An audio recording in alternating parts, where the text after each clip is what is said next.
Good morning, everyone. Welcome to the Smashy Business Show. I am Warid Ahmed. And I'm Abdul Majid. And it is Wednesday today, the 5th of February. How are you doing today? Not good.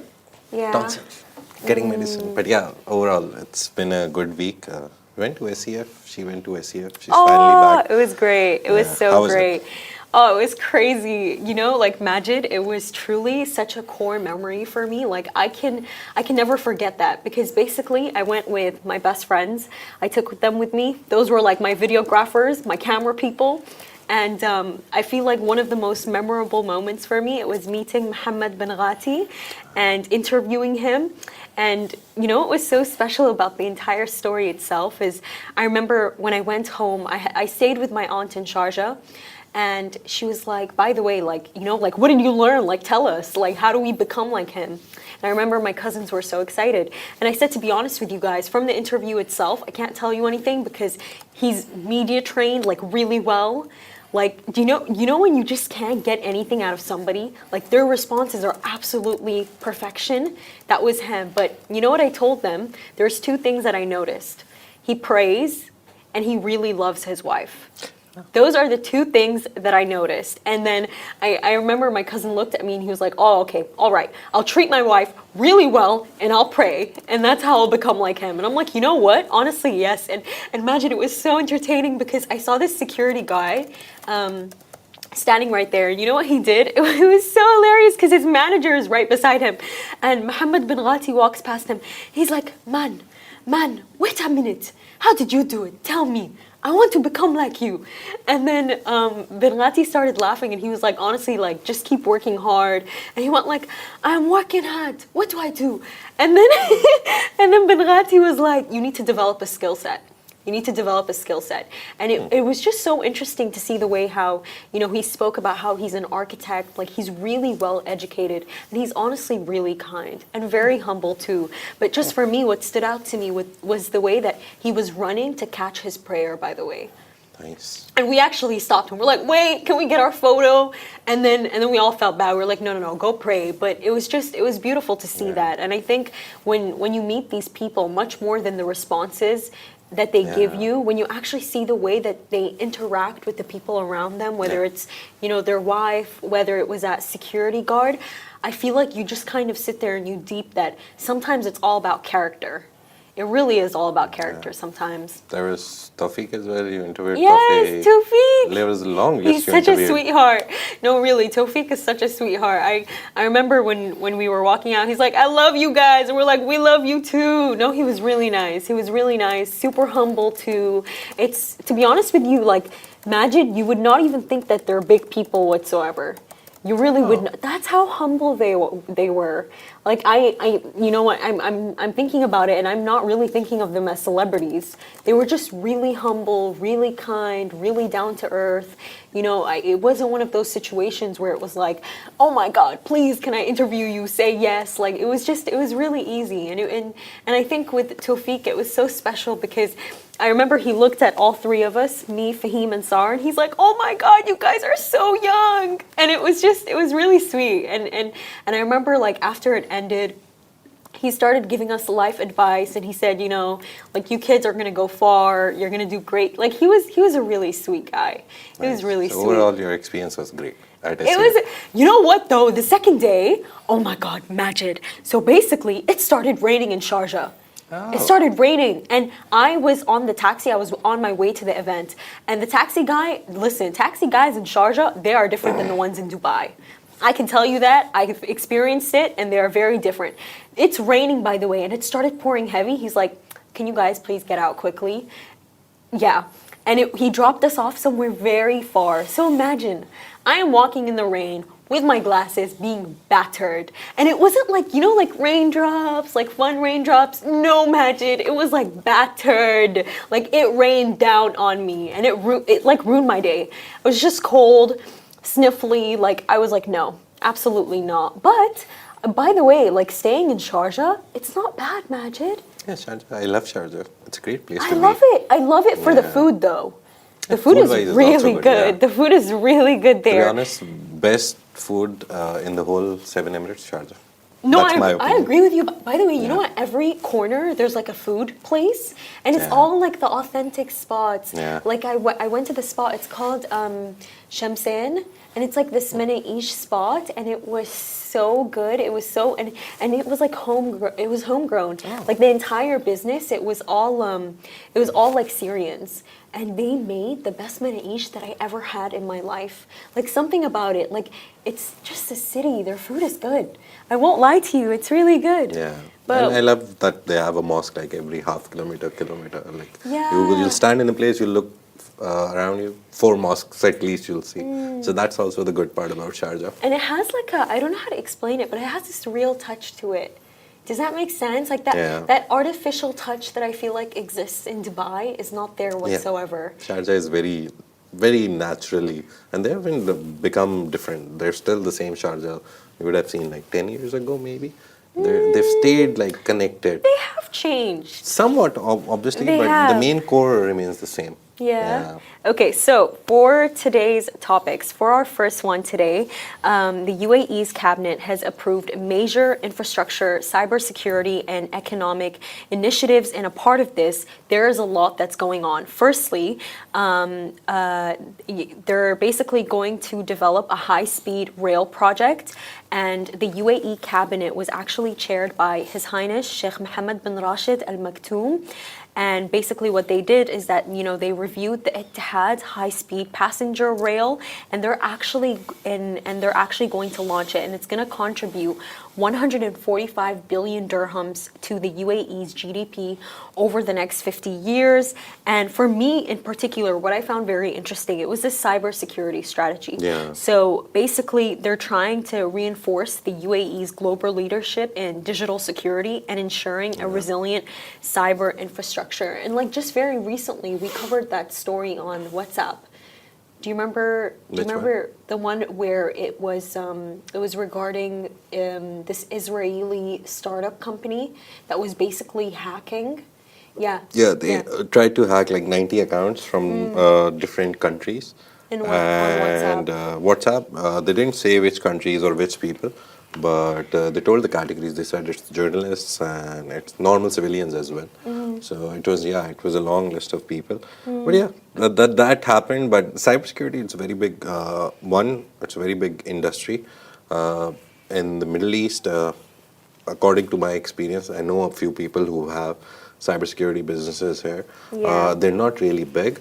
Funding-wise also, Crunchbase, I saw a few reports that across the globe, people have started investing less in cybersecurity. The startups are not getting funding.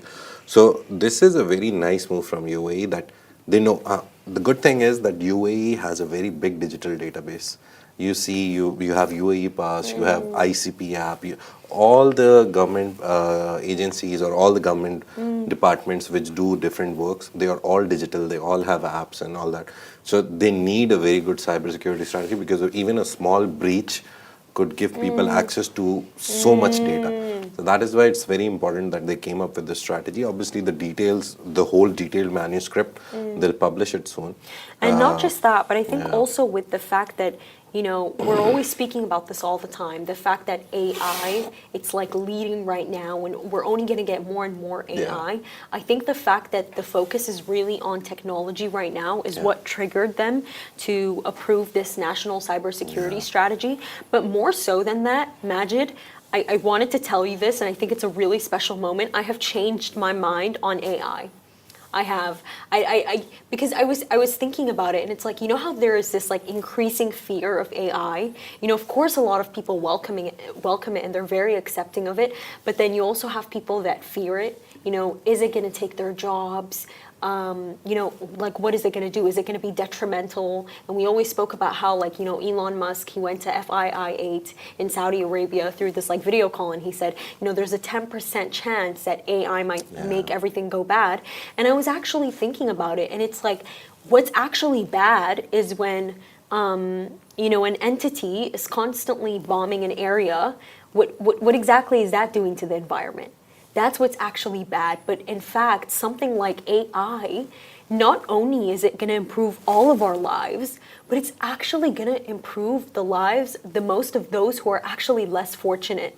Like I was really deeping it and I was really thinking about it. And it's like, it's actually those people who don't have that much, who are less fortunate, who actually AI is going to benefit the most. And it's just a deep realization that I had that it's almost an elitist way of thinking if you're against AI. Because if you're, why would you not want life to be easier for you? And AI has made life so easy from people who come from less fortunate communities. And it's unfortunate that it took me that long to actually realize it and become more aware of it. So you think AI is good now? Yes, I think AI is absolutely great. No, but I think it's great, not because of the fact that it's, making all of our lives easy, but because I realize that those that come from less can do more with AI. You get more resources. Your life is made much more easier. And that it's not actually things like AI that we should be afraid of. Because some people say that like AI harms the environment, by the way. Like they think it does, but then you have things like you have things like genocides that are going on, and then you have entities that are just bombing people all the time. That destroys the environment more. That's like much more worse. When I was at SEF and I was speaking to Plestia Al-Aqad, and I remember Majid, I asked her, I was like, how do you feel about the ceasefire? And she said something that really made me really emotional, and she went like, just because bombs stopped falling doesn't mean that the war is over. And it's like, when you sit there and you really think about that, you're like, damn. Do you know what I mean? It's like, it really made me think of those who are less fortunate. It made me think of, the Palestinian people who are suffering because of what Israel is doing. And when you think about it, it's like we have so much time to criticize AI, but we don't have time to criticize what's going on there. Do you see like the link that I'm talking about? And then I think that's like when I really deeped it and I had like a beautiful reflection about it. But no, I think AI is great. I think it's absolutely great. I think it's going to give everybody a fair shot. That's why I think it's great, because of the fact that now we're all using AI. Like everyone's using AI to write, everyone's using AI to produce work quicker, and it brings me so much happiness to know that we all have a fair shot now.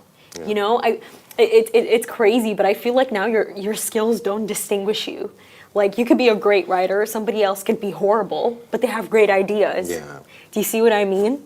Even at Augustus Media, we just published our annual report, and we're trying to get like 50% of our work, be it video, text, whatever. We're trying to automate it. Like 50% of our content should go out as like with the help of AI. So it's not like they're cutting us out of the jobs. It's just to produce more and more. Because with humans, you have a limit of everything, right? But with AI, the good part is that your work becomes efficient and you can do better output. Like you have an increased efficiency and more output. So that is what we're trying to aim in Augustus Media as well, Love in Dubai and Smashy Business. Smashy has 13 verticals, to be honest. This is just one of the verticals that we're working on. We have Smashy Entertainment. Soon we'll have a newsletter for that. We have Smashy Crypto. We have Smashy Sports. Smashy Green. Smashy Green, Home. We have 13 verticals. You can go to our website, Smashy smashy.tv, and see all of it. But yeah, the main idea is that everyone is using AI to automate their processes, make them quicker, make the output better and bigger in numbers and quantitatively, and also qualitatively. So with AI, obviously, with ChatGPT, you have this at least 1%, no, 99% believe that it won't make a grammatical error. Grammatical errors are by humans, not by machines. So that's the good part. You can just blindly trust the grammar that it produces. So you can check for other things like the quality of writing, the context in it. So it helps you.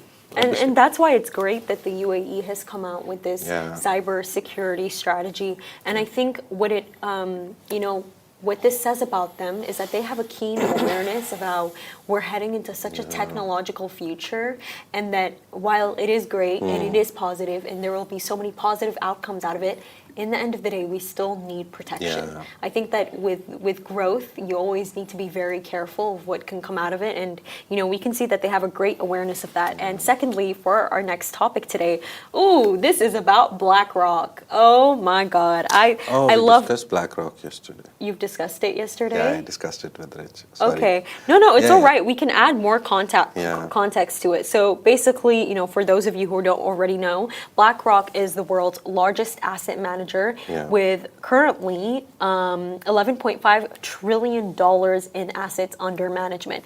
And the reason why this is crazy and the reason why it's so impressive is because only two countries in the world, the US and China, have greater assets than that. Only these two specific countries. And for this specific expansion into Kuwait, the reason why I find it so interesting, Majid, is because of the fact that they were actually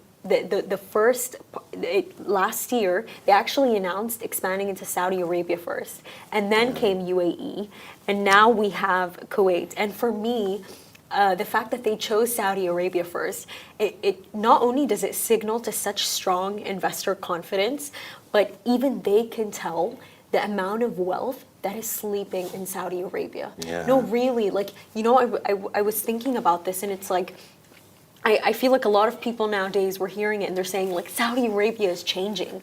But it's like, for me, honestly, I feel like they were just like sleeping giants. They were sleeping giants and they woke up and they decided that, like, you know what? We're going to tell the world what we're about. Yeah. We're going to tell the world the amount of wealth that's sleeping here. No, really. And I just think it's interesting that they chose that. Do you have anything to add on? Yeah, on the point, Rich yesterday made a very good point. Yeah. That finally the Arab leaders, they were called into like these secret, private, closed room meetings, but they were never given that like center attention. Now they are getting that. So that's the good part about it, that finally they're in the center of everything that's happening. Yeah. So that's a very good point that he made yesterday. No, really, it's so great to see, especially BlackRock. It's like, and I think it also, I think what it also says is that a part of their expansion strategy is the Middle East, because now it's like these are three countries that we're seeing that they've expanded into. It makes me happy and hopeful that there's going to be more Middle Eastern countries, more countries in the GC that they're going to add on to this. And finally, for our last topic of the day, Riyadh Air, Saudi Arabia's new premium airline, has signed a multi-year sponsorship deal with LIV Golf League. Now, the announcement was made at King Khalid International Airport by Riyadh Air CEO Tony Douglas and LIV Golf CEO Scott O'Neill. Now, this in itself, honestly, I think it's great because of the fact that Riyadh Air has yet to launch. It still has not launched, but it is coming up. And this is honestly such a smart marketing tactic. It is such a good marketing tactic because, there is nothing people watch more than sports. And people notice this stuff, like, by the way, because, for example, remember when Mohammed Al-Abbar, Majid, he went on to say, like, marketing is like absolute propaganda.